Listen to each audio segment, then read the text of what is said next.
నూతన సంవత్సర వేళ తిరుమల వెంకటేశ్వర స్వామి దర్శనానికి భక్తులు పోటెత్తారు. ఈ అర్ధరాత్రితో ఈ డిప్ టోకెన్ల ద్వారా వైకుంఠ ద్వార దర్శనం గడువు ముగియనుంది. రేపటి నుంచి కాలినడకన వచ్చే సాధారణ భక్తులకు టోకెన్లు లేకుండా నేరుగా సర్వదర్శనం వైకుంఠ ద్వార దర్శనం కల్పిస్తున్నట్లు టీటీడీ అధికారులు తెలిపారు. వైకుంఠ క్యూ కాంప్లెక్స్ 1-2లో వేచి ఉండి దర్శనం చేసుకోవాలని సూచించారు.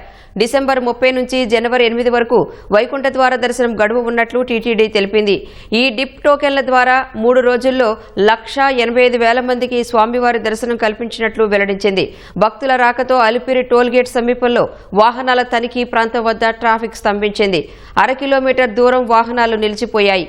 భక్తులకు సర్వదర్శనాన్ని కల్పిస్తున్న నేపథ్యంలో టీటీడీ చైర్మన్ బీఆర్ నాయుడు తిరుమలలో పర్యటించారు. టీటీడీ బోర్డు సభ్యులతో కలిసి ఆలయ ప్రాంగణంలో తిరుగుతూ లడ్డూ కౌంటర్ల వద్ద తనిఖీలు చేశారు. టీటీడీ అందించే సౌకర్యాలపై వైకుంఠ ద్వార దర్శనం చేసుకుని వస్తోన్న భక్తులను అడిగి తెలుసుకున్నారు.